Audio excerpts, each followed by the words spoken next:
Hi hello ಸ್ನೇಹಿತರೆ, ಹೇಗಿದ್ದೀರಾ? ಎಲ್ಲ ಚೆನ್ನಾಗಿದ್ದೀರಾ ಅಂತ ಭಾವಿಸ್ತಾ ಇದ್ದೀನಿ. ನನಗೆ ರೊಟ್ಟಿ ತಿನ್ನಬೇಕು ಅಂತ ಅನಿಸಿತ್ತು. ಅದಕ್ಕೇನೆ ನಮ್ಮಮ್ಮ ಇವತ್ತು ಜೋಳದ ರೊಟ್ಟಿ ಮಾಡ್ತಾಯಿದ್ದಾರೆ.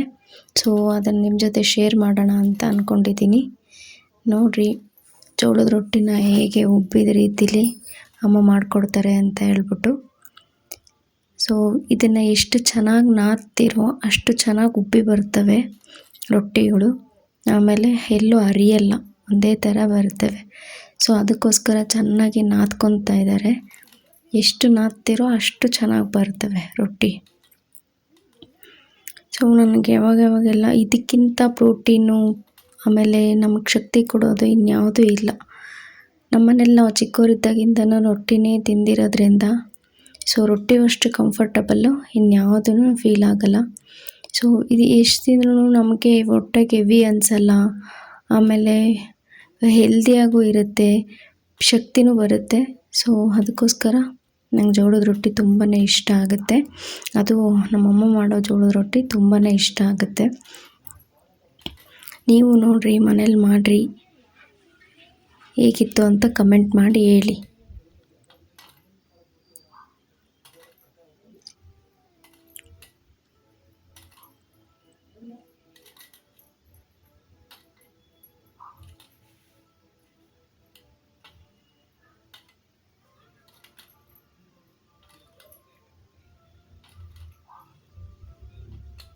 ಈ ಜೋಳದ ರೊಟ್ಟಿ ಜೊತೆಗೆ ಪುಂಡಿ ಪಲ್ಯ ಮತ್ತು ಚಟ್ನಿ, ನನಗೆ ಸೌತೆಕಾಯಿ ಈರುಳ್ಳಿ ಇದ್ದರೆ ತುಂಬಾ ಇಷ್ಟ ಆಗುತ್ತೆ.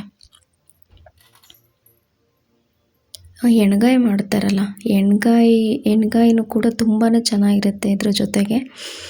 ಎಣ್ಗಾಯಿ ನಮ್ಮ ಕಡೆ ಎಲ್ಲ ಹೆಂಗೆ ಮಾಡ್ತಾರೆ ಅಂದರೆ, ಎಣ್ಗಾಯಿನ ಒಂದೇ ಪಲ್ಯದಲ್ಲಿ ಎಲ್ಲ ತರಕಾರಿನೂ ಹೆಚ್ಚಾಕ್ತಾರೆ. ಹೀರೆಕಾಯಿ, ದೊಣ್ಣೆಮೆಣ್ಸಿನ್ಕಾಯಿ, ಬದನೆಕಾಯಿ ಎಲ್ಲದನ್ನು ಹಾಕ್ಬಿಟ್ಟು ಮಾಡ್ತಾರೆ. ಅದಕ್ಕೆ ಸ್ಟಫಿಂಗ್ ಹಾಕಿ ಶೇಂಗಾನ ಹುರಿದ್ಬಿಟ್ಟು ಚಟ್ನಿ ಥರ ಮಾಡ್ಕೊತಾರೆ. ಚಟ್ನಿ ಪುಡಿ ಥರ ಮಾಡಿಕೊಂಡು ಸ್ಟಫಿಂಗಿಗೆ ಅದನ್ನೆಲ್ಲ ಹಾಕಿ ಚೆನ್ನಾಗಿ ಎಣ್ಣೆಲಿ ಫ್ರೈ ಮಾಡಿಬಿಟ್ಟು, ಅದಾದಮೇಲೆ ನಾರ್ಮಲ್ ಪಲ್ಯ ಮಾಡ್ತೀವಲ್ಲ ಆ ಥರ ಪಲ್ಯ ಮಾಡಿಬಿಟ್ಟು ಮಿಕ್ಸ್ ಮಾಡಿ ಸೊ ಚೆನ್ನಾಗಿ ಬೇಯಿಸ್ತಾರೆ. ಆವಾಗ ಅದು ಎಣ್ಣೆಲಿ ಬೆಂದಿರುತ್ತಲ್ಲ, ಸೊ ಅದು ಕೊಡೋ ರುಚಿನೇ ಬೇರೆ ಆಗಿರುತ್ತೆ. ಈ ಜೋಳದ ರೊಟ್ಟಿಲಿ ನಿಮಗೆ ಪ್ಲೇನ್ ಆಗಿರುತ್ತಲ್ಲ, ಸೊ ಆವಾಗ ಮಸಾಲೆದನ್ನು ಆ್ಯಡ್ ಮಾಡ್ಕೊಂಡು ತಿಂದಾಗ ರುಚಿ ತುಂಬಾ ಚೆನ್ನಾಗಿರುತ್ತೆ. ಆಮೇಲೆ ನಮ್ಮ ಮಮ್ಮಿ ಮಾಡ್ತಾರೆ ಇನ್ನೊಂದು ಹಿಟ್ಟಿನ ಪಲ್ಯ. ನಾನು ಇನ್ನೊಂದು ಸರಿ ಕೇಳಿಬಿಟ್ಟು ಅದನ್ನು ವೀಡಿಯೋ ಮಾಡ್ತೀನಿ. ಹಿಟ್ಟಿನ ಪಲ್ಯ ಅಂತ ಮಾಡ್ತಾರೆ. ಅದನ್ನು ಕೆಲವೊಂದು ಕಡೆಗೆ ಜುಣಕ ಅಂತಲೂ ಕರೀತಾರೆ. ಬಟ್ ನಮ್ಮ ಕಡೆಗೆ ನಾವು ಹಿಟ್ಟಿನ ಪಲ್ಯ ಅಂತ ಕರಿತೀವಿ. ಅದು ಕೂಡ ತುಂಬಾ ಚೆನ್ನಾಗಿರುತ್ತೆ ಹಿಟ್ಟಿನ ಪಲ್ಯ.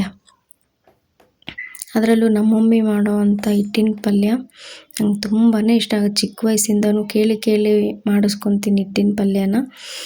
ಸೊ ಇದ್ರದ್ದು ಕಾಂಬಿನೇಷನ್ ಅಮೇಝಿಂಗ್ ಆಗಿರುತ್ತೆ. ಇನ್ನೊಂದು ಸರಿ ನಾನು ಅದನ್ನು ಮಾಡಿಬಿಟ್ಟು ನಿಮಗೆ ತೋರಿಸ್ತೀನಿ. ಇವತ್ತಿನ ರೊಟ್ಟಿ ಜೊತೆಗೆ ಬೀಟ್ರೋಟ್ ಪಲ್ಯ ಮಾಡಿದರು. ಸೊ ಬೀಟ್ರೋಟ್ ಪಲ್ಯದ ಕಾಂಬಿನೇಷನ್ನು ಕೂಡ ತುಂಬ ಚೆನ್ನಾಗಿರುತ್ತೆ. ಈಗ ನೋಡಿ, ಎಲ್ಲ ಕಡೆ ಒಂದೇ ವೇಲ್ ಬರೋ ಥರ ರೊಟ್ಟಿನ ಉದ್ದುತ್ತಾ ಇದ್ದಾರೆ. ನಾವು ಬಡಿಯಲ್ಲ, ನಾವು ಉದ್ದುತ್ತೀವಿ. ಸೊ ಇವಾಗ ಒಂದೊಂದೇ ರೊಟ್ಟಿನ ಹಾಕ್ಬಿಟ್ಟು ಉದ್ದಿ ಸೈಡಿಗೆಲ್ಲನೂ ಒಂದೇ ರೊಟೇಟ್ ಮಾಡ್ಕೊಂಬಿಟ್ಟು ರೌಂಡಿಗೆ ಮಾಡ್ತಾಯಿದ್ದಾರೆ. ಬೇಯಿಸಿದಾಗ ನಿಮಗೆ ತೋರಿಸ್ತೀನಿ ಹೆಂಗೆ ಉಬ್ಬಿ ಬರುತ್ತೆ ಅಂತ ಹೇಳ್ಬಿಟ್ಟು. ನೀವು ಎಷ್ಟು ನೀಟಾಗಿ ನಾದ್ಕೊಂಡು ಹೆಂಗೆ ನೀವು ನಾದ್ಬಿಟ್ಟು ಮಾಡ್ತೀರ ಇದೇನಿದ್ರೂ ಟ್ರಿಕ್ಸ್ ಇರೋದು ಹಿಟ್ಟು ನಾದ್ಕೊಳೋದ್ರಲ್ಲಿ. ಬಿಸಿ ನೀರು ಹಾಕ್ಬಿಟ್ಟು ಹಿಟ್ಟನ್ನ ಚೆನ್ನಾಗಿ ನಾದ್ತಾರೆ. ನಾದಿದಾಗ ಸೊ ಅದಷ್ಟೇ ಉಬ್ಬಿ ಬರುತ್ತೆ. ನಿಮ್ಗೆ ಅದಕ್ಕೆ ನಾನು ಸ್ಪೀಡ್ ಮಾಡಿಲ್ಲ, ಇನ್ ಡೀಟೇಲಾಗಿ ಗೊತ್ತಾಗಲಿ, ಹೊಸ್ದಾಗಿ ಯಾರಾದರೂ ಮಾಡ್ತಾಯಿದ್ರೆ ಅವ್ರಿಗೆ ಚೆನ್ನಾಗಿ ಐಡಿಯಾ ಬರುತ್ತೆ ಅಂತ ಹೇಳ್ಬಿಟ್ಟು ನಾನು ಎಲ್ಲೂ ಈ ವಿಡಿಯೋನ ಸ್ಪೀಡ್ ಮಾಡ್ತಾಯಿಲ್ಲ. ಸ್ಟೆಪ್ ಬೈ ಸ್ಟೆಪ್ಪು ತೋರಿಸ್ತಾ ಇದ್ದೀನಿ. ನೋಡಿ, ಅವರು ರೌಂಡಾಗಿ ಹೆಂಗೆ ಬರುತ್ತೆ ಅಂತಂದರೆ, ಫಸ್ಟಿಗೆ ನೀವು ತೊಗೊಂಡಾಗ ಹೇಗೆ ರೊಟೇಟ್ ಮಾಡಿಬಿಟ್ಟು ಶೇಪ್ ಕೊಡ್ತೀರಾ ಅದ್ರ ಮೇಲ್ಗಡೆ ಬರೋದು. ಸೊ ಬಡಿಯೋರು ಕೂಡ ಎರಡು ಕಡೆನೂ ಹಾಕಿ ಬಡಿದಾಗ ರೌಂಡಿಗೆ ಬರುತ್ತೆ. ಬಟ್ ಇದನ್ನು ಉದ್ದುತ್ತಾ ಇರೋದ್ರಿಂದ ನಾನು ಅವ್ರು ಹೇಗೆ ರೊಟೇಟ್ ಮಾಡ್ತಿದ್ದಾರೆ ಅದೇ ಥರನೇ ಕ್ಯಾಮ್ರಾದಲ್ಲಿ ಇಟ್ಬಿಟ್ಟು ನಿಮಗೆ ತೋರಿಸ್ತಾ ಇದ್ದೀನಿ. ಈಸಿಯಾಗಿ ಫಸ್ಟ್ ಟೈಮ್ ಕಲಿಯೋರು ನೋಡಿಕೊಂಡ್ರೆ ನೀಟಾಗಿ ಇದನ್ನು ಮಾಡ್ಕೊಬೋದು. ಇದರೊಳಗಡೆ ಎಲ್ಲ ಟ್ರಿಕ್ಸ್ ಇದೆ ಅವ್ರು ಹೇಗೆ ಮಾಡ್ತಾರೆ ಅಂತ ಹೇಳ್ಬಿಟ್ಟು.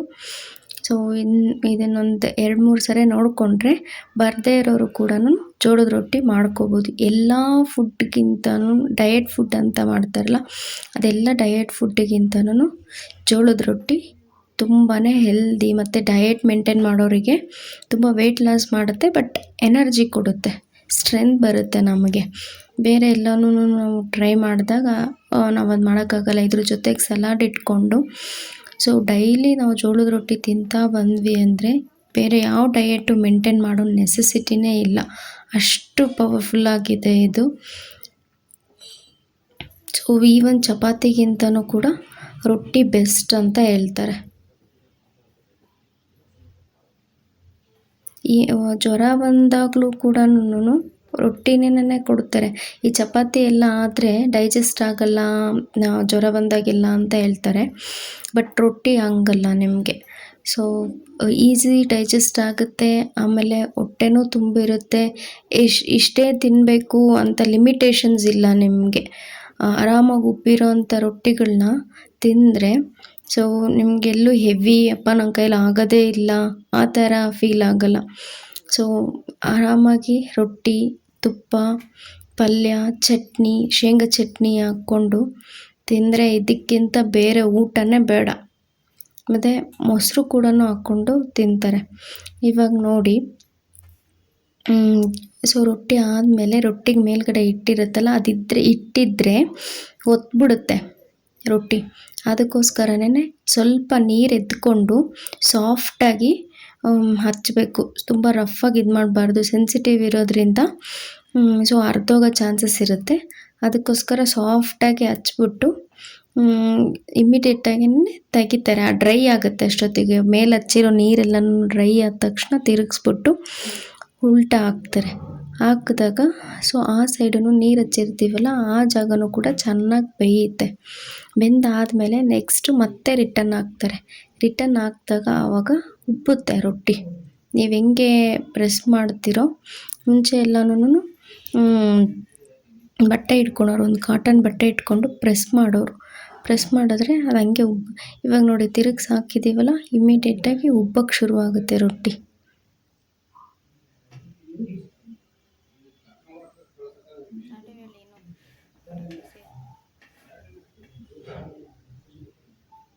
ಸೊ ಎಷ್ಟು ಚೆನ್ನಾಗಿ ನೀವು ನಾದ್ತೀರೋ ಉಬ್ಬದಿಲ್ಲಿ ಗೊತ್ತಾಗುತ್ತೆ. ನೀವು ಏನಾದರೂ ನಾದೋದ್ರಲ್ಲಿ ಏನಾದ್ರೂ ಸರಿಯಾಗಿ ನಾದಲಿಲ್ಲ ಅಂದರೆ ರೊಟ್ಟಿ ಉಬ್ಬಿ ಬರಲ್ಲ. ಆಮೇಲೆ ಹಿಟ್ಟೂ ಕೂಡ ಅಷ್ಟೇ ಇದಾಗುತ್ತೆ. ಜೋಳದ ರೊಟ್ಟಿ ಮಾಡುವಾಗ ಹಿಟ್ಟು ತುಂಬಾ ಇಂಪಾರ್ಟೆಂಟ್ ಆಗುತ್ತೆ. ಅದು ನೋಡ್ಕೊಳ್ಳಿ. Thank you for watching this video.